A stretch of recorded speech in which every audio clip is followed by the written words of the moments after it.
méditation, musique, prière, étude, les bases d'une envolée spirituelle.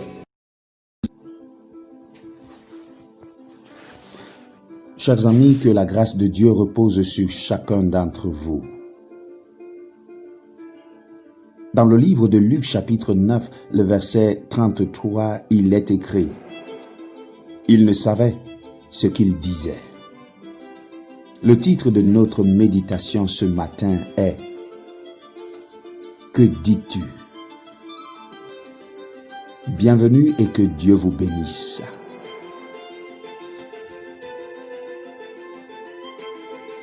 Pierre fut profondément impressionné par la transfiguration du Seigneur. Avant son martyre, dans sa deuxième épître, il parle de la majesté et de la gloire magnifique qu'il a vue de ses propres yeux et de la voix céleste du Père qu'il a entendue. Mais au moment de la transfiguration, l'œuvre du Seigneur n'était pas encore faite dans le cœur de Pierre.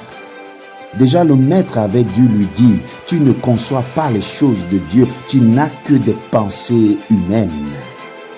Et maintenant, en face de cette manifestation de la divinité du Sauveur, Pierre propose de dresser des tentes pour Élie et pour Moïse. Il désire également en dresser une pour Jésus, comme si aucune tente, aucun tabernacle pouvait contenir sa gloire. En effet, il ne savait pas ce qu'il disait. Mais nous ne sommes pas meilleurs que Pierre, et ces paroles pourraient souvent être dites de nous. Nous prononçons tant de paroles futiles, irréfléchies, qui provoquent du trouble, comme le disent les proverbes. Mettons une sentinelle à notre bouche et une garde à la porte de nos pensées. Ne craignons pas de nous taire quand nous ne savons pas que dire. Pour Pierre, il aurait été préférable de ne rien dire à cette occasion. Ne parlons pas pour parler. Nous qui sommes consacrés à Dieu pour annoncer son message et témoigner pour lui. Pesons nos paroles, veillons sur nos conversations. Que dis-tu tous les jours dans ta vie? Pierre avait besoin d'une révélation du Seigneur lui-même. Une nuée vint les couvrir et de la nuée sortit une voix.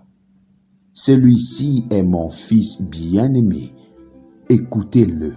Aussitôt les disciples regardaient tout autour et ils ne virent que Jésus seul avec eux. Que la présence du Fils bien-aimé nous étreigne en cette matinée, que nous ne voyions plus que lui, et puis, comme les disciples, reprenons le chemin qui mène à la croix. La foule nous attend, comme le dit la suite du récit. Ne prêtons pas nos langues à autre chose qu'au service et à la volonté de Dieu. Le Seigneur, l'Éternel, m'a donné une langue exercée, pour que je sache soutenir par la parole celui qui est abattu, disait Ésaïe.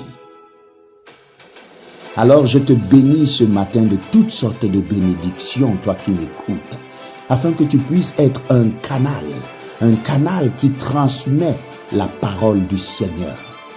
Que dis-tu dans tes relations quotidiennes? Que dis-tu dans ta vie privée? Que dis-tu lorsque tu sors? Est-ce que de ta langue sortent des témoignages vivifiants qui ramènent ceux qui sont faibles au courage et à la force? Ou alors est-ce que ta langue a exercé à dire que des mauvaises paroles? En tant qu'enfant de Dieu, nous devons faire un choix. Et le choix qui t'est conseillé ce matin, toi qui m'écoutes, est celui du témoignage. Il a fait de grandes choses pour toi. Il a fait de belles choses pour toi. Pourquoi ne pas en témoigner? Soyons des hommes et des femmes réfléchis.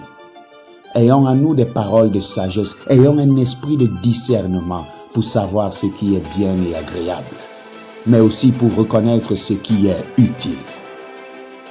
Puisses-tu être utile pour l'humanité en cette journée.